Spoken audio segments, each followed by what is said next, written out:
ছাত্ররা, তোমাদের কিছুদিন আগে আমি চলতরীতি সম্বন্ধীয় একটা নোটস দিয়েছি। তোমরা কয়েকজন আমাকে পার্সোনালি জানিয়েছো যে একটু না বুঝিয়ে দিলে ঠিক বোঝা যাচ্ছে না। তো প্রথম কথা, সত্যিই নোটস পড়ে যদি হয়ে যেত বা বই পড়ে যদি হয়ে যেত তাহলে তো সত্যিই আমাদের প্রয়োজন লাগতো না। তো সেই কারণে আমি একটু ভিডিওটা করছি। পরপর যেভাবে বই আলোচনা আছে সেইভাবেই তোমাদের সাথে আমি এখন আলোচনা করব যতদূর সম্ভব একটা ভিডিওতে। তো প্রথমে আমি দেখতে পাচ্ছি তড়িৎ আধান নিয়ে কাজ আছে। তড়িৎ আধান কী সেটা বুঝতে হবে। দেখো, তোমরা একদূর অবধি অন্তত জেনেছো যে একটা পরমাণুর ভিতরে কী কী থাকে। নিউক্লিয়াসে তুমি জানো প্রোটন আর নিউট্রন থাকে, এবং চারিদিকে পাক খাচ্ছে যারা, তারা হচ্ছে ইলেকট্রনটা। এবার হচ্ছে কি, যদি দুটো আলাদা বস্তুর মধ্যে তুমি ঘর্ষণ সৃষ্টি করো, তাহলে হয় কি, কোনো পরমাণুর ক্ষেত্রে ইলেকট্রনগুলোর ওপর আকর্ষণ বল অত্যন্ত বেশি, কারো ক্ষেত্রে কিন্তু কম, সকলের ক্ষেত্রে সমান নয়। এবার দুটো আলাদা রকম বস্তুকে ঘষছি, তার মানেই হচ্ছে ওদের পরমাণুগুলো অনেকটা কাছে আসার সুযোগ পাচ্ছে এবং পরমুহূর্তে দূরে সরে যাচ্ছে। এবং তার ফলে কি হচ্ছে, যে পদার্থের পরমাণুগুলোর ওই ইলেকট্রনগুলোর ওপর আকর্ষণ বল বেশি, তারা কিন্তু অন্য পদার্থ থেকে কিছু ইলেকট্রন টেনে নিচ্ছে, এবং তার ফলে ইলেকট্রন টেনে নিলেই সে কিন্তু ঋণাত্মক আধানগ্রস্ত হয়ে যাবে। আর যে বস্তু থেকে টেনে নিচ্ছে সে বস্তুর মধ্যে ইলেকট্রনের ঘাটতি হচ্ছে। তোমরা জানো যে নিউক্লিয়াসের মোট আধান আর বাইরে যে ইলেকট্রনগুলো ঘোরে তাদের মোট আধান সমান। তো ইলেকট্রনের ঘাটতি হয়ে গেল, ফলে সেখানে ধনাত্মক আধানের সৃষ্টি হচ্ছে। তো এই কারণেই ঘর্ষণের ফলে বস্তু তড়িৎগ্রস্ত হয়, জানা আছে আশা করি। যদিও যত সহজে বললাম বিষয়টা তত সহজ নয়। আমি জাস্ট পরমাণু দিয়ে কথাটা বললাম, কিন্তু আসলে সেখানে ক্লাস স্ট্রাকচার থাকতে পারে, সেখানে অবশ্যই অণু আছে। সবচেয়ে সহজভাবে বোঝাতে গেলে এটাই বোঝাতে হয়। আর তোমরা এটা হাতে কলমে বলতে পারো, কিচ্ছু না, একটা ওই just use and throw pen একটু যদি মাথায় ঘষো, ওটা কাগজের টুকরো রাখো, কাগজের টুকরোগুলোর খুব কাছে যদি ইউজ অ্যান্ড পেনটা ধরো, ইউজ অ্যান্ড থ্রো পেনটা, তাহলে দেখবো কাগজের টুকরোগুলো ওর দিকে আকর্ষিত হচ্ছে। এর কারণ কিন্তু ওটাই, পেনটা মাথার ঘষার ফলে আমার চুলগুলো এক এক প্রকারের আধান পেল, পেনটা অন্য প্রকারের আধান পেল। কেউ একজন ধনাত্মক, কেউ একজন ঋণাত্মক। কে ধনাত্মক কে ঋণাত্মক সেটা অবশ্যই এখান থেকে বোঝা যাবে না। তো আধানের সৃষ্টির মূলে কিন্তু এইগুলো, ইলেকট্রনের ঘাটতি বা ইলেকট্রনের আধিক্য। ইলেকট্রনের আধিক্য হলে পরে ঋণাত্মক আধানগ্রস্ত হবে, ইলেকট্রনের ঘাটতি হলে পরে ধনাত্মক আধানগ্রস্ত হবে। এইবার মনে প্রশ্ন জাগতেই পারে যে ইলেকট্রনগুলো আধান তাহলে কোত্থেকে পেলো, বা একটা প্রোটন আধান কোত্থেকে পেলো, বা কেন এদের আধান আছে। তো এদের জন্য আরও মডেল আছে, কোয়ার্ক মডেল বলে, কোয়ার্ক জুড়ে জুড়ে এরা তৈরি, এবং সেগুলো সিলেবাস বহির্ভূত। কিন্তু প্রশ্নটা সেই থেকেই যাবে, কোয়ার্কগুলোর মধ্যে আধানটা কেন আসলো। যেমন একটা প্রশ্ন আমাদের মনে আগে থেকেই থাকে যে এই মহাকর্ষ বলটা কেন আসলো। তো একটা প্রকল্প আছে যে কেন, তোমরা জানো সমজাতীয় আধান পরস্পরকে বিকর্ষণ করে, বিপরীত জাতীয় আধান পরস্পরকে আকর্ষণ করে। যেরকমভাবে যে কোনো এই মহাবিশ্বের যে কোনো দুটো বস্তু পরস্পরকে আকর্ষণ করে, তাহলে আকর্ষণগুলো কেন, বা তড়িতের ক্ষেত্রে বিকর্ষণটাই বা কেন, প্রশ্ন মনে আসতেই পারে। তো এর সঠিক কোনো ব্যাখ্যা এখনও অবধি পাওয়া যায়নি, তবে কিছু প্রকল্প অবশ্যই আছে। তার মধ্যে সবচেয়ে গুরুত্বপূর্ণ যে প্রকল্পটা, সেটা হচ্ছে যে মহাকর্ষের ক্ষেত্রে যেমন প্রকল্পটা আছে যে একটা মাস মানেই সেটা যেন শূন্যের মধ্যে বক্রতার সৃষ্টি করছে, শূন্যের মধ্যে ঢাল। তা শূন্যের মধ্যে ঢাল শুনতে কেমন লাগছে, শূন্যস্থান আবার তার মধ্যে ঢাল কি, তো সত্যিই বিষয়গুলো একটু কেমনই জানো। সে তো শূন্যের মধ্যে যার ভর যত বেশি, সে তত বেশি ঢাল সৃষ্টি করছে। এবার অল্প ভরের বস্তু সেই ঢাল বরাবর যেন গড়িয়ে আসছে, এটাই বলছে মহাকর্ষ বল। তো ঢালটা কী করে সৃষ্টি হয় এ ব্যাপারে গবেষণা চলছে, এবং নতুন নতুন তথ্য জানা যাচ্ছে, এবং বোঝা যাচ্ছে যে সত্যিই হয়তো এই প্রকল্পটা অনেকটাই সঠিক।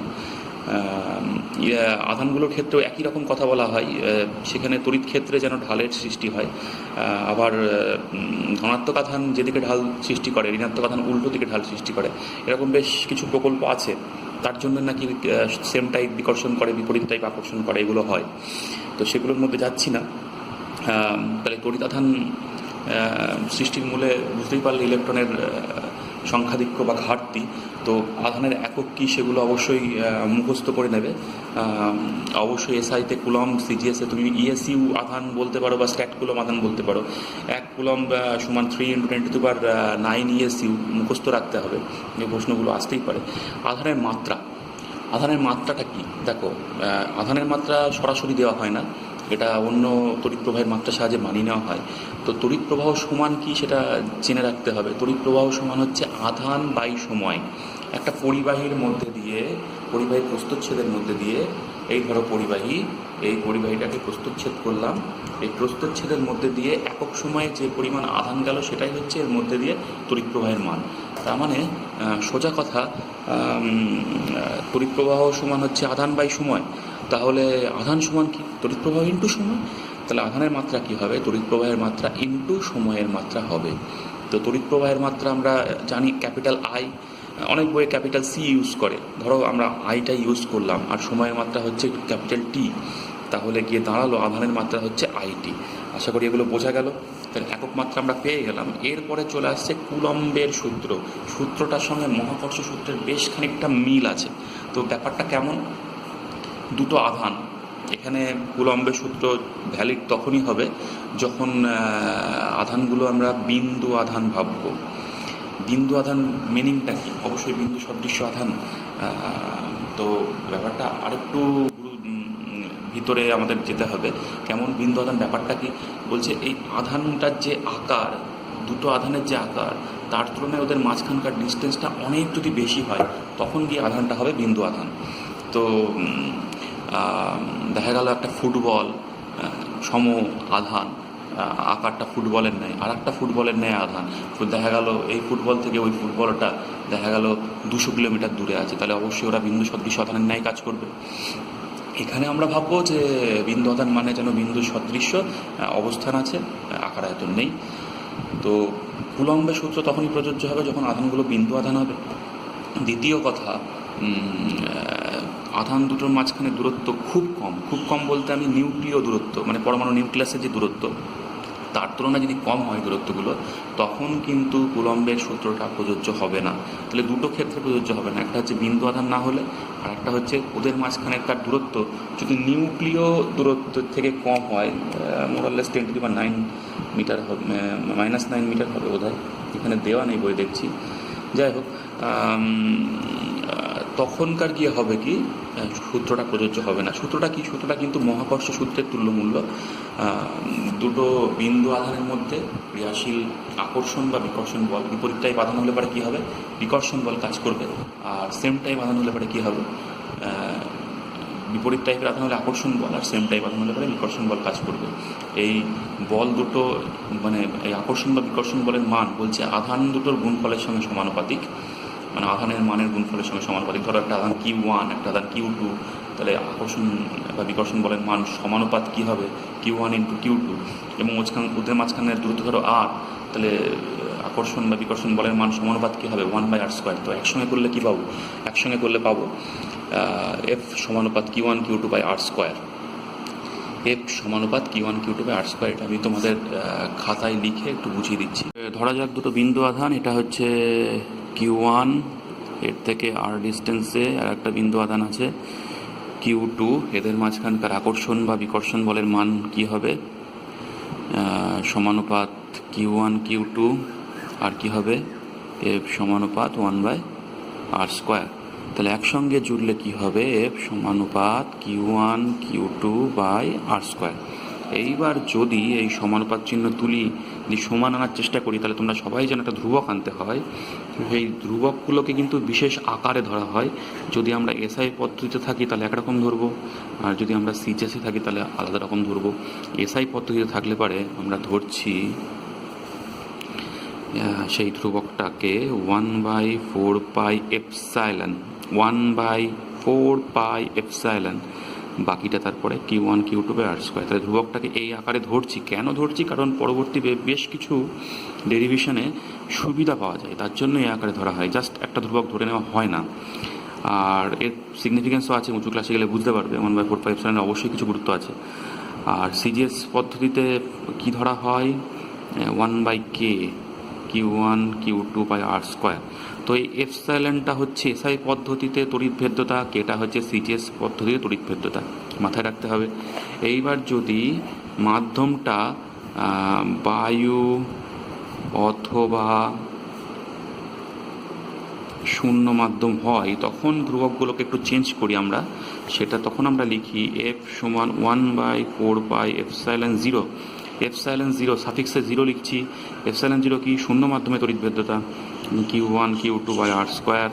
আর সিজিএসে সেটা কি দাঁড়াচ্ছে? 1/Q1 Q2/r²। কিচ্ছু লিখছি না কোনো ধ্রুবক। কেন লিখছি না? কারণ শূন্য বা বায়ু মাধ্যমে কে এর মান হচ্ছে 1। আর এপসাইলন জিরোর মান আছে, সেটা হচ্ছে 8.854 × 10⁻12। এটা হচ্ছে এপসাইলন জিরোর মান। আর একটা সহজ জিনিস জানিয়ে রাখি, সেটা হচ্ছে 1/4 এপসাইলন জিরো এর মানটা মনে রাখা খুব সহজ। এই মানটা হচ্ছে 9 × 10⁹। তাহলে আশা করি কুলম্বের সূত্রটা আমরা কি করে লিখব তোমরা সেটা বুঝতে পেরেছো। এরপরে চলে আসি তড়িৎ ক্ষেত্র। ব্যাপারটা কি? তড়িৎ ক্ষেত্র ব্যাপারটা হচ্ছে, দেখো এই ধরো আমি তোমাদের ক্লাসরুমের কথাই বলছি। তোমাদের ক্লাসরুমে তোমরা সবাই বসে আছো, তোমরা ক্লাস 10, যথেষ্ট তোমরা বেশ ভালো ছিলে আমি জানি। তো ক্লাসে যাওয়ার আগে তোমরা সবাই সামনের ব্যালকনিতে উঁকি ঝুঁকি মারো, গ্রিল ধরে দাঁড়িয়ে থাকো। ক্লাসের মধ্যে হইচই হট্টগোল তো হয়েই থাকে। তো যখনই আমি ওখান দিয়ে যাই, তখন সবাই ছুটে আবার ক্লাসে ঢুকে পড়ো। যাই হোক, বুঝতে পারি বেশ সম্মান টম্মান করো আমাকে। তো যাই হোক, যেই ক্লাসে যাচ্ছি আমি, সঙ্গে সঙ্গে ক্লাসটা শান্ত হচ্ছে। তো কেন এটা হচ্ছে? তার মানে নিশ্চয়ই আমার কিছু প্রভাব আছে। তাহলে আমার প্রভাবে তোমরা প্রভাবিত হলে, আমি যখন নিচে স্টাফ রুমে ছিলাম বা অন্য কোথাও ছিলাম, তখন কিন্তু আমার প্রভাবটা ছিল না। যেই আমি কাছাকাছি কোথাও আসলাম, আমার প্রভাবটা কিন্তু তোমরা ফিল করলে।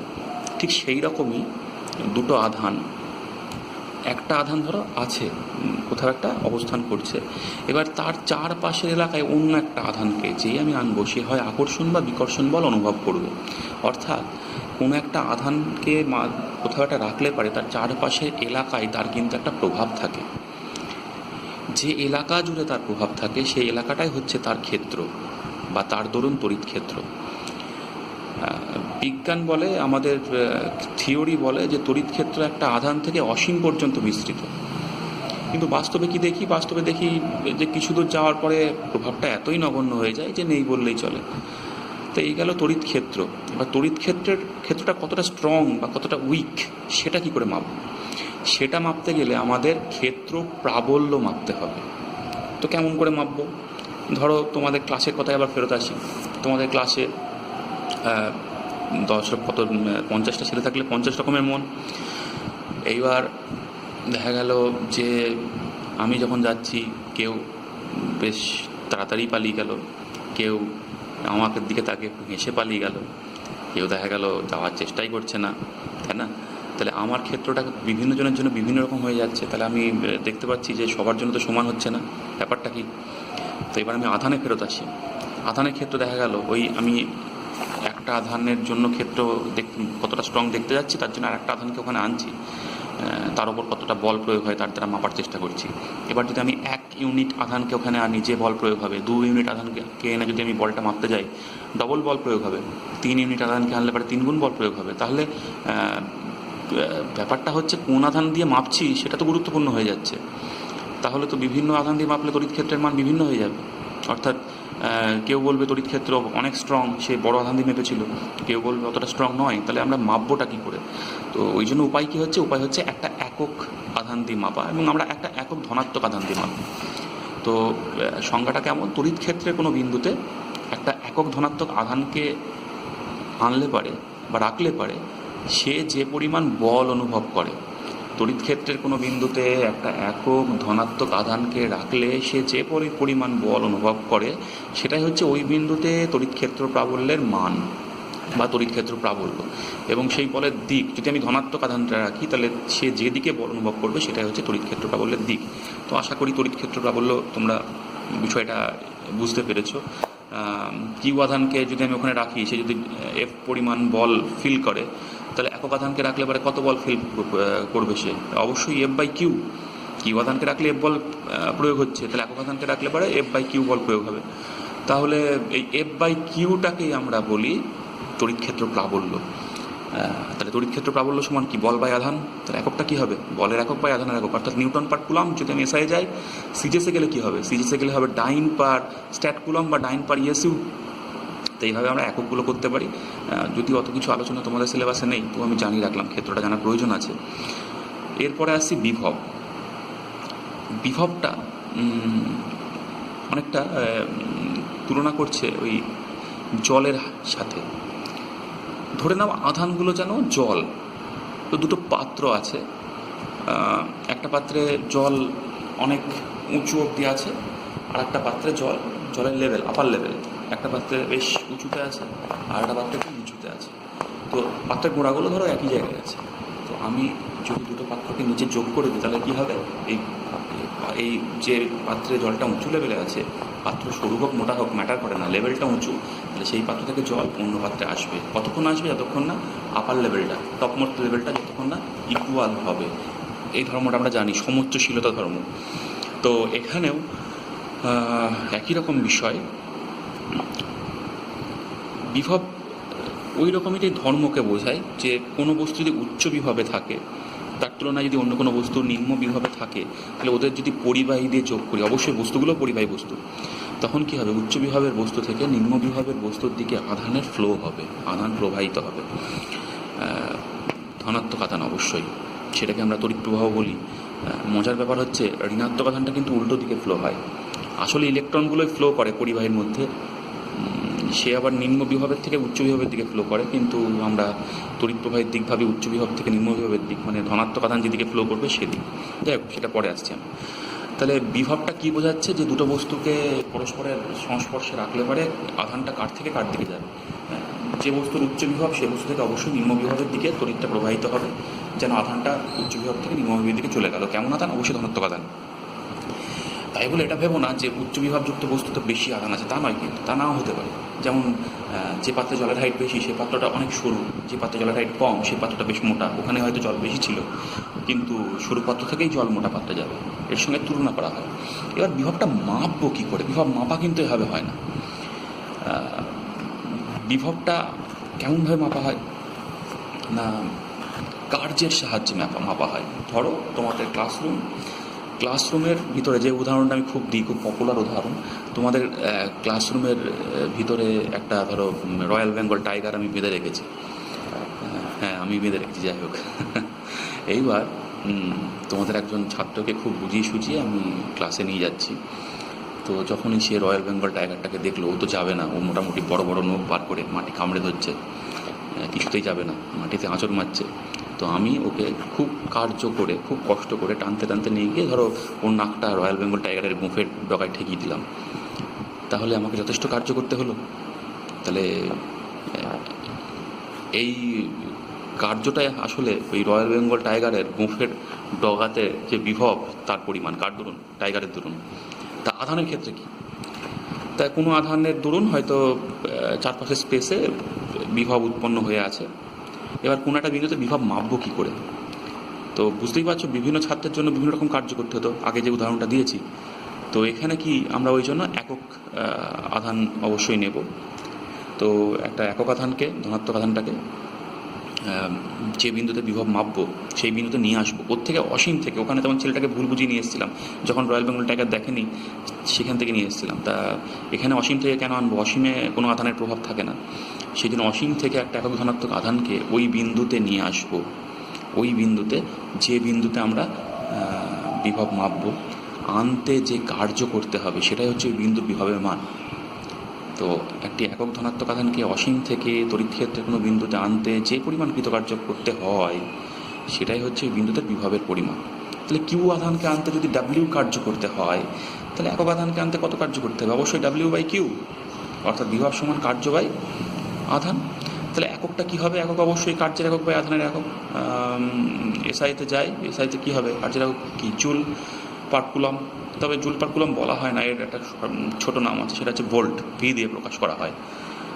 আর সিজিএসে গেলে পরে তুমি স্ট্যাট ভোল্ট বলতে পারো, এসটিএটি স্ট্যাট ভোল্ট, অথবা তুমি ইএসইউ বিভব বলতে পারো। তা এইভাবে বিভব পরিমাপ করা হয়। দুটো বস্তুর মধ্যে বিভব পার্থক্য কী করে মাপবো? ওই এক ধনাত্মক আধানটাকে একটা বস্তু থেকে আরেকটা বস্তু অবধি নিয়ে যাব, দুটো বস্তু বলছি, দুটো বিন্দুর মাঝে, এক বিন্দু থেকে আরেক বিন্দু নিয়ে যাব, যে কার্য করতে হবে সেটাই হচ্ছে দুটো বিন্দুর মাঝে বিভব পার্থক্য।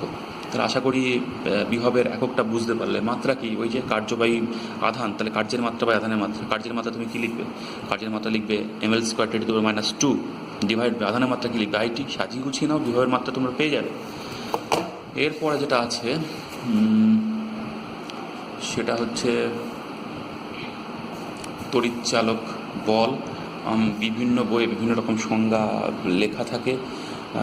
এখানে যেমন এই বইটা যেমন দেখতে পাচ্ছি কি লেখা আছে, যে যার প্রভাবে বা যে কারণে তড়িৎ শক্তি বর্তনীর কোনো অংশে এই রাসায়নিক বা অন্য কোনো শক্তি থেকে তড়িৎ শক্তি উৎপন্ন হচ্ছে, উৎপন্ন হয়ে সেখানে বিভব পার্থক্য উৎপন্ন করছে, তাকেই বলছি তড়িৎচালক বল বা EMF, ইলেকট্রোমোটিভ ফোর্স। EMF এর ফুল ফর্মটা হচ্ছে ইলেকট্রোমোটিভ ফোর্স। তড়িৎচালক বলটা কী? তড়িৎচালক বলটা হচ্ছে বর্তনীর কোনো অংশে, সেটা তুমি ব্যাটারি হোক বা ডায়নামো হোক, ব্যাটারি হলে পরে কী হচ্ছে, সেখানে রাসায়নিক বিক্রিয়া হচ্ছে এবং রাসায়নিক শক্তি থেকে সেখানে একটা বিভব পার্থক্য উৎপন্ন হচ্ছে। ডায়নামো হলে পরে কী হচ্ছে, একটা যান্ত্রিক কার্য হচ্ছে এবং যান্ত্রিক কার্য থেকে একটা বিভব পার্থক্য উৎপন্ন হচ্ছে, মানে সোজা কথা অন্য শক্তি থেকে তড়িৎ শক্তির রূপান্তর করছে এবং বলছে সেখানেই তড়িৎচালক বলের সৃষ্টি হচ্ছে। যে বিভব পার্থক্যটুকু উৎপন্ন হচ্ছে সেটাই হচ্ছে তড়িৎচালক বলের মান, মাথায় রাখতে হবে। একটা ব্যাটারির ক্ষেত্রে তড়িৎচালক বল কী করে মাপি? একটা ব্যাটারির ক্ষেত্রে আমরা জাস্ট অনেকভাবে মাপা যায়। প্রথম কথা বলছি মুক্ত বর্তনীতে, যেটা প্র্যাকটিক্যালি যেটা হয় না। মুক্ত বর্তনীতে ব্যাটারির দুই প্রান্তের মাঝে যে বিভব পার্থক্য, সেটাই হচ্ছে তার তড়িৎচালক বলের মান। কেন মুক্ত বর্তনীর কথা বলা হয়েছে আমরা পরে জানতে পারবো। আসলে তড়িৎচালক বল মাপা হয় যে যন্ত্রের সাহায্যে, সেটা হচ্ছে পোটেনশিওমিটার। সেই যন্ত্রে একটা বেশ কয়েকটা রোধ থাকে, মানে একটাই রোধ থাকে, এবং করা হয় কি, কোনোভাবে বর্তনীর প্রবাহটাকে শূন্য করে দেওয়া হয়। বর্তনীর প্রবাহটা শূন্য করা মানে হচ্ছে যেন বর্তনীটা মুক্ত হয়ে গেল, বিশেষ উপায়ে সেটা করা হয়। এবং তখন ব্যাটারির দুই প্রান্তের বিভব পার্থক্যটা অন্য একটা ব্যাটারির সাহায্যে তুলনা করে মাপা হয়, এবং এর সাহায্যে পোটেনশিওমিটার যন্ত্রের সাহায্যে তড়িৎচালক বলের মানটা যথেষ্ট সঠিকভাবে মাপা সম্ভব হয়। কিছু কিছু বইয়ে আবার লেখা থাকে যে ব্যাটারির একটা তড়িৎদ্বার থেকে একটা তড়িৎদ্বারের একক ধনাত্মক আধানকে নিয়ে যেতে যে পরিমাণ কার্য করতে হয়, ধনাত্মক না হলেও চলবে, মানে একক আধানকে নিয়ে যেতে যে পরিমাণ কার্য করতে হয়, কার্য বাইরে থেকে করতে হবে, নয়তো ভিতর থেকে কার্য পাবো। যেটুকুন কার্য করতে হবে বা পাবো সেটাই হচ্ছে ওই কোষের তড়িৎচালক বলের মান। তো এইগুলো বই থেকে পড়ে নিবা। এবার ব্যাপারটা হচ্ছে তড়িৎচালক বল আর বিভব প্রভেদের মধ্যে তোমাদের দেখবা পার্থক্য আছে। পড়বা, অসুবিধা হলে আমাকে জিজ্ঞেস করবা। আসলে একটা কোষের ক্ষেত্রে তড়িৎচালক বল আর বিভব প্রভেদ সমান হয় না। যখন বর্তনীতে প্রবাহ দিচ্ছে তখন সমান তখনই হবে যখন কোষটা কোনো প্রবাহ দিচ্ছে না। তার কারণ কিন্তু কোষের ভিতরে কিছুটা রোধ থাকে, যেটাকে অভ্যন্তরীণ রোধ বলে, এবং এই রোধ থাকার কারণে হয় কি, কিছুটা তড়িৎচালক বল ওই কোষের ভিতরে রোধে গিয়ে আপতিত হয় এবং তার ফলে বাইরে থেকে যে বিভব পার্থক্যটা পাচ্ছি সেটা তড়িৎচালক বলের থেকে কিছুটা কম হয়। তো যাই হোক, পার্থক্যগুলো পড়ো, না বুঝলে আমাকে বলবা, আমি বুঝিয়ে দেবো এরপরে। এবার আসছি তড়িৎ প্রবাহ মাত্রা। আমরা জলের যে উদাহরণটা একটু আগে পেয়েছিলাম, সেখানে দেখেছিলাম যে উচ্চতার পার্থক্যের দরুন যখনই যুক্ত করছি নল দিয়ে, জলটা কিন্তু একটা পাত্র থেকে আরেকটা পাত্রে ফ্লো করছে। ঠিক এখানে সেরকমই বিভবের পার্থক্যের দরুন যখনই যুক্ত করবো দুটো বস্তুকে আমি পরিবাহী দিয়ে, অবশ্যই কী হবে, উচ্চ বিভবের থেকে নিম্ন বিভবের দিকে ধনাত্মক আধান ফ্লো করবে, এবং এটাকে আমরা বলছি তড়িৎ প্রবাহ। এবং মাথায় রাখতে হবে ঋণাত্মক আধান কিন্তু বিপরীত দিকে ফ্লো করবে। এখানে বইয়ে বলেছে তড়িৎচালক বলের প্রভাবে কোনো পরিবাহীর মধ্যে দিয়ে মুক্ত ইলেকট্রনের নিরবিচ্ছিন্ন প্রবাহই হলো তড়িৎ প্রবাহ। শুধু মুক্ত ইলেকট্রন বলাই ঠিক নয়, যদি ধনাত্মক আধান বা আয়নের যেমন সম্ভব, তখন কিন্তু আয়নের ধনাত্মক মানে ক্যাটায়নের ফ্লোটাকেও আমাদের মাথায় রাখতে হবে। তড়িৎ প্রবাহ কী করে মাপি? আমি প্রথমেই বলে ফেলেছি যে পরিবাহীর মধ্যে দিয়ে ধরো তড়িৎ প্রবাহ হচ্ছে, তাহলে পরিবাহীর মধ্যে প্রস্থচ্ছেদ নাও। প্রস্থচ্ছেদটা ছোটো না বড় সেটা ম্যাটার করে না, সেই প্রস্থচ্ছেদের মধ্যে দিয়ে একক সময়ে কত পরিমাণ আধান গেল, প্রস্থচ্ছেদটাকে ক্রস করলো একক সময়ে, সেটাই হচ্ছে তড়িৎ প্রবাহের মান। তাহলে টি সময় ধরো কিউ পরিমাণ আধান প্রস্থচ্ছেদটাকে পার করে চলে গেল, তাহলে তড়িৎ প্রবাহ কত? অবশ্যই কিউ বাই টি, মাথায় রাখতে হবে। তড়িৎ প্রবাহের একক অ্যাম্পিয়ার, সিজিএস একক হবে ইএসইউ প্রবাহ, বা তোমার স্ট্যাট অ্যাম্পিয়ার যদিও ব্যবহার করা হয় না, মাথায় রেখো এগুলো। এর পরে আসছে ওহমের সূত্র, তড়িৎ প্রবাহ সংক্রান্ত ওহমের সূত্র। বিষয়টা কি আমি খাতায় একটু বুঝিয়ে দিই। একটা পরিবাহীটা আঁকার সময় আমরা এরকম চিহ্ন দিই, এটা আসলে রোধের চিহ্ন। তো যে কোনো পরিবাহীর মধ্যে অল্প বিস্তর রোধ থাকবেই, সেই জন্য এই চিহ্ন দিয়ে পরিবাহীকেও প্রকাশ করা হয়। তো এই পরিবাহীর দুই প্রান্তে দুটো বিন্দু নিলাম, এ বিন্দু আর বি বিন্দু। তো ধরে নিচ্ছি এ বিন্দুতে বিভবের মান হচ্ছে ভিএ আর বি বিন্দুতে বিভবের মান হচ্ছে ভিবি, এবং একই সাথে ধরে নিচ্ছি ভিএ গ্রেটার দ্যান ভিবি। তো ওহম কি বললেন?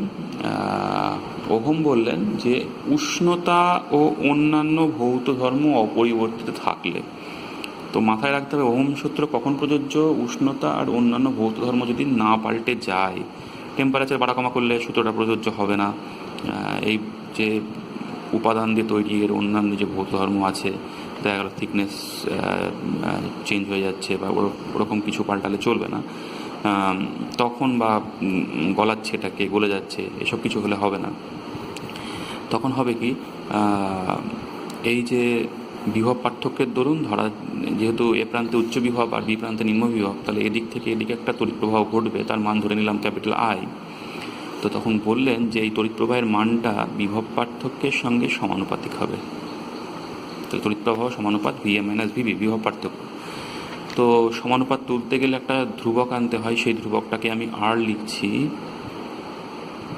এই আরটাকে বলছি আমরা পরিবাহীর রোধ, পরিবাহীর রোধ। আসলে এটা এক ধরনের বাধা।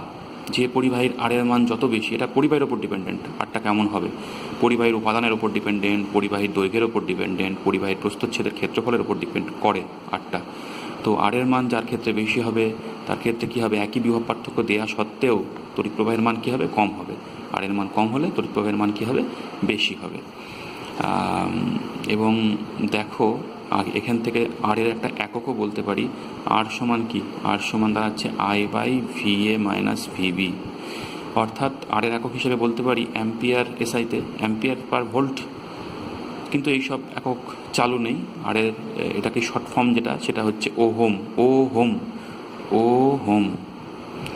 লিখি আমরা এইভাবে, ক্যাপিটাল ওমেগা এই প্রতীকের সাহায্যে প্রকাশিত হয়। সিজিএসে আমরা ইএসইউ রোধ বলতেই পারবো। যাই হোক, তাহলে আশা করি রোধ ব্যাপারটা কি সেটা তোমরা বুঝলে। রোধের সংজ্ঞা হিসেবে বলা হয় যে ধর্মের জন্য কোনো পরিবাহী তার মধ্যে দিয়ে তড়িৎ প্রবাহকে বাধা দেয়, তাকেই সেই পরিবাহী রোধ বলে। তাহলে বাধা দিচ্ছে, এই বাধাটাই আসলে রোধ। এইবার মাথায় রাখবে যে সকল পরিবাহী এই ওহমের সূত্র মেনে চলে, মানে এই যে সূত্রটা, একটু আমাদের ভুল হলো, আরটা আসলে এদিকে নয়, ভিএ মাইনাস ভিবি সমানুপাত আই, একটু উল্টো ধরে ফেলেছিলাম। তাহলে ভিএ মাইনাস ভিবি সমান আর ইন্টু আই, এই আরটাকে বলছি রোধ। তাহলে এখান থেকে পাচ্ছি, পরের পাতা আমি একটু ফ্রেশ করে দিই। তাহলে ভিএ মাইনাস ভিবি সমানুপাত আই, সমানুপাত চিহ্ন তুলছি। তাহলে ভিএ মাইনাস ভিবি সমান আই ইন্টু আর, আরটাকে রোধ বলছি। তাহলে আর সমান কি? VA minus VB by I. তাহলে এখন কী দাঁড়ালো? ভোল্ট পার অ্যাম্পিয়ার, সেটাকেই সংক্ষেপে কী বলি? ওহম। তাহলে আশা করি কারেকশনটা বুঝতে পারলে। এইবার এই হারের সংজ্ঞা তো বলেই দেওয়া হয়েছে যে এটা এক ধরনের বাধা। এই বাধাটা আসে কেন? আসলে পরিবাহীর ভিতরে কি হচ্ছে? পরিবাহীর ভিতরে অসংখ্য মুক্ত ইলেকট্রন আছে, তারা ব্রাউনিয়ান মোশনে মুভ করছে, যে কোনো দিকে মুভ করছে। পরিবাহীর ভিতরে যে অনুপরমাণুগুলো আছে তারাও কিন্তু ভাইব্রেশন আছে তাদের মধ্যে। এই ভাইব্রেশন থামে কখন? পরম শূন্য তাপমাত্রায় গেলে তবে থামে। তো এর ফলে যখনই আমি বিভব পার্থক্য প্রয়োগ করছি এবং ইলেকট্রনগুলো, আধানগুলো একদিক থেকে আরেক দিকে ফ্লো করছে, তখন ওদের সঙ্গে ধাক্কা খাচ্ছে, অন্য পরমাণু বা ইলেকট্রনের সঙ্গে ধাক্কা খাচ্ছে, এবং ধাক্কা খাওয়ার ফলে তাদের প্রতিটা বাধাপ্রাপ্ত হচ্ছে। এই বাধাটাই হচ্ছে রোধ। এই বাধাটাকেই রোধ বলি। ওই জন্য টেম্পারেচার কমালে রোধ কমে যায়, টেম্পারেচার বাড়ালে রোধ বাড়ে, সাধারণত কার ক্ষেত্রে? পরিবাহীর ক্ষেত্রে। এবার অনেকের ক্ষেত্রে আবার উল্টো ধর্ম দেখা যায়, যেমন তড়িৎ বিশ্লেষ্য বা অর্ধপরিবাহীর ক্ষেত্রে টেম্পারেচার বাড়ালে আবার রোধ কমে, সেগুলো এখানে আলোচ্য বিষয় নয়। তো আমরা যদি এটাকে গ্রাফ হিসাবে আঁকি, যে এই বরাবর আমি প্রকাশ করলাম বিভব পার্থক্যটাকে ভি দিয়ে প্রকাশ করছি, আর এই বরাবর তড়িৎ প্রবাহটাকে প্রকাশ করছি, তাহলে গ্রাফটা কেমন পাবো? গ্রাফটা পাবো কিন্তু এরকম মূলবিন্দুগামী সরলরেখা, এই সমীকরণটার যে গ্রাফটা, দেখতেই পাচ্ছ একটা সরলরেখার সমীকরণ।